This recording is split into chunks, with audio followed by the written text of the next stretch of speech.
ದಿನ 387. ಇಂತಹ ಕೆಟ್ಟ ಸಂಸ್ಕಾರಗಳನ್ನೆಲ್ಲ ಒಳಗಿಟ್ಕೊಂಡು ಅವನು ತ್ಯಾಗಿಯಾದರೆ ಅವನು ಬಿಟ್ಟರೂ ಆ ಸಂಸ್ಕಾರಗಳು ಅವನನ್ನು ಬಿಡೋದಿಲ್ಲ. ಯಾವುದೋ ಒಂದು ರೀತಿಯಲ್ಲಿ ಅವುಗಳೆಲ್ಲ ಅವನಲ್ಲೇ ಇದ್ದು ಬಿಡತ್ತೆ. ಆದ್ರಿಂದ ತ್ಯಾಗ ಅಂದ್ರೇನು ಅಂದ್ರೆ ಎಲ್ಲವನ್ನು ಬಿಟ್ಟು ಬಿಡೋದಲ್ಲ. ಸನ್ಯಾಸ ಎಂದರೂ ತ್ಯಾಗವೇ. ಸನ್ಯಾಸಿ ಎನ್ನುವ ಶಬ್ದದಲ್ಲಿಯೇ ತ್ಯಾಗಿ ಅನ್ನುವ ಅರ್ಥ ಅಡಗಿದೆ. ಅಂದ್ರೆ ನ್ಯಾಸ ಅಂತಂದ್ರೆ ಬಿಟ್ಟು ಬಿಡೋದು ಅಂತ. ಸನ್ಯಾಸಿಯಾದವನು ಯಾತಕ್ಕಾಗಿ ತ್ಯಾಗ ಮಾಡಿದ? ಹಾಗೇನೆ ಗೃಹಸ್ಥನೂ ಕೂಡ ತ್ಯಾಗ ಮಾಡಬಹುದು. ಅವನು ತ್ಯಾಗಿ ಆಗಬಹುದು, ಮೋಕ್ಷವನ್ನು ಹೊಂದಬಹುದು. ಇದನ್ನು ನಾವು 5ನೇ ಅಧ್ಯಾಯದಲ್ಲೇ ನಾವು ನೋಡಿದೀವಿ. ಇದ್ರ ಬಗ್ಗೆ ನಾವು ತಿಳ್ಕೊಂಡಿದೀವಿ. ಅರ್ಜುನ ಕೇಳಿದ ಪ್ರಶ್ನೆಗೆ 5ನೇ ಅಧ್ಯಾಯದಲ್ಲಿ ಅದರ ಬುನಾದಿ ಇದೆ, ಅಂದ್ರೆ ಅದರ ಫೌಂಡೇಶನ್ ಇದೆ. 5ನೇ ಅಧ್ಯಾಯ ಯಾವುದು? ಸನ್ಯಾಸ ಯೋಗ.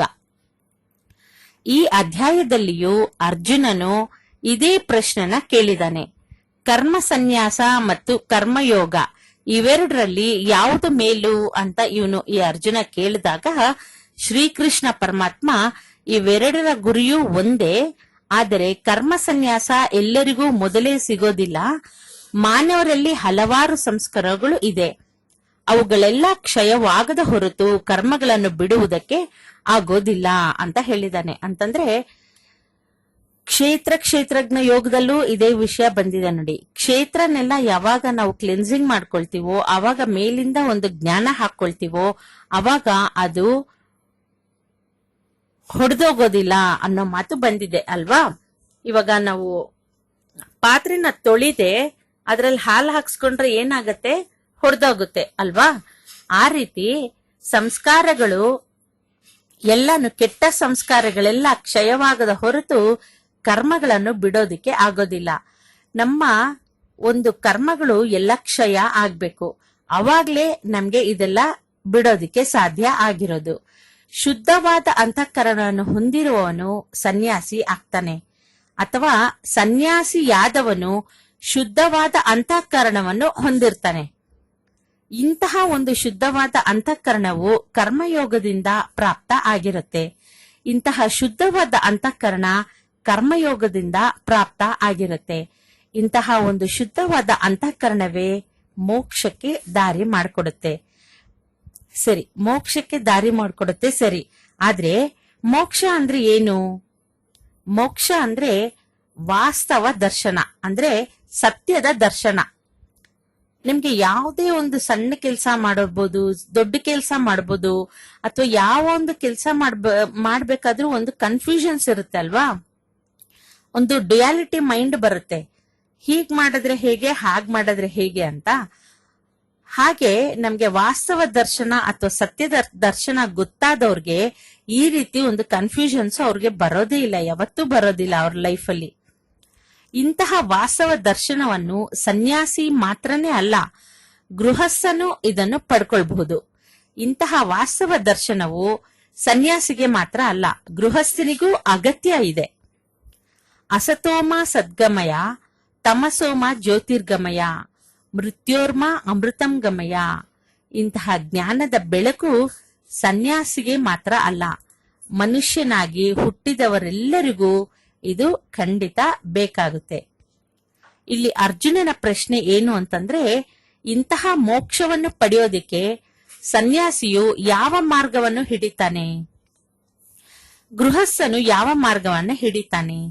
ಸನ್ಯಾಸಿಗೂ ಗೃಹಸ್ಥನಿಗೂ ತುಂಬಾ ಒಂದು ವ್ಯತ್ಯಾಸ ಇದೆ ಅಲ್ವಾ. ಅದಕ್ಕೆ ಇವಾಗ ಅರ್ಜುನ್ಗೆ ಒಂದು ಪ್ರಶ್ನೆ ಎದ್ದಿದೆ. ಈ ಮೋಕ್ಷನ ಪಡೆಯೋದಿಕ್ಕೆ ಗೃಹಸ್ಥ ಏನ್ ಮಾಡ್ತಾನೆ, ಮತ್ತೆ ಒಬ್ಬ ಸನ್ಯಾಸಿ ಆದವನ್ ಏನ್ ಮಾಡ್ತಾನೆ ಅನ್ನೋ ಪ್ರಶ್ನೆ ಅವಂದು ಮಾತ್ರ ಅಲ್ಲ, ತುಂಬಾ ಜನಕ್ಕೆ ನಮಗೂ ಇದೆ ಆ ರೀತಿ ಪ್ರಶ್ನೆಗಳು ಅಲ್ವಾ. ಈ ರೀತಿ ಅರ್ಜುನನ ಸಂಶಯವೇನು ಅಂತಂದ್ರೆ, ಯಾವುದನ್ನು ತ್ಯಾಗ ಮಾಡಿದ್ರೆ ಅಂತಃಕರಣ ಶುದ್ಧಿ ಆಗುತ್ತೆ ಅನ್ನೋದು.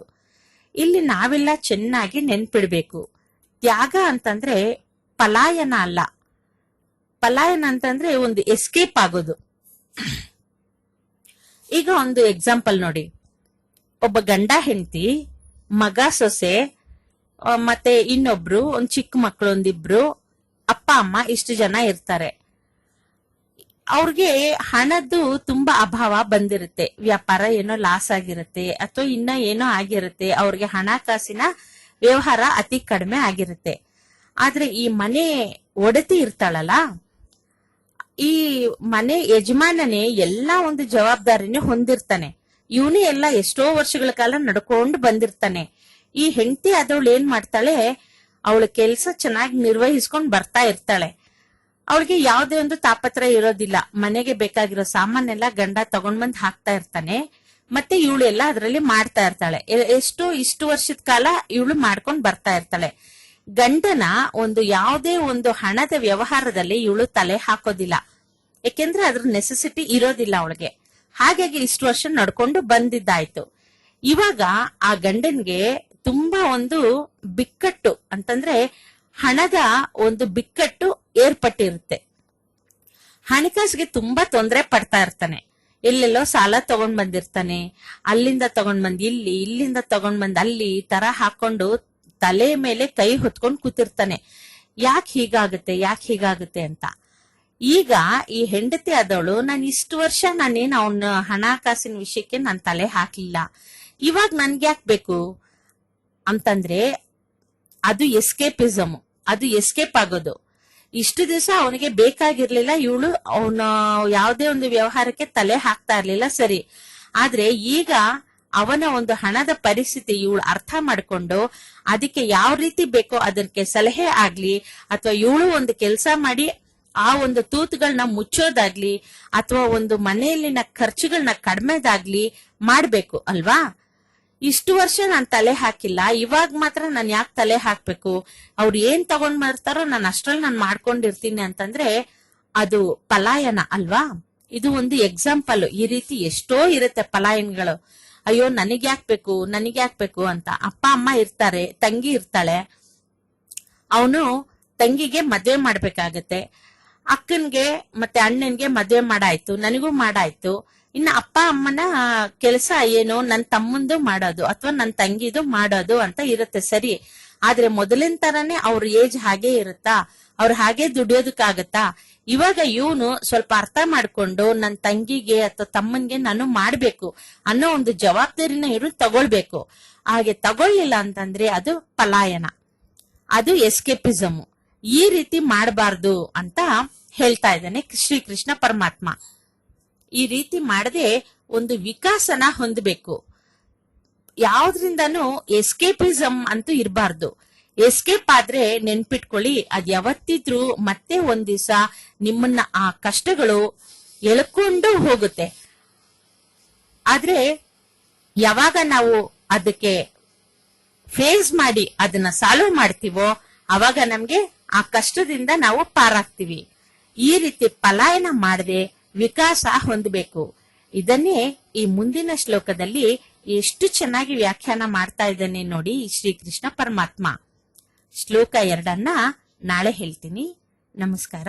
ಹರಿ ಓಂ.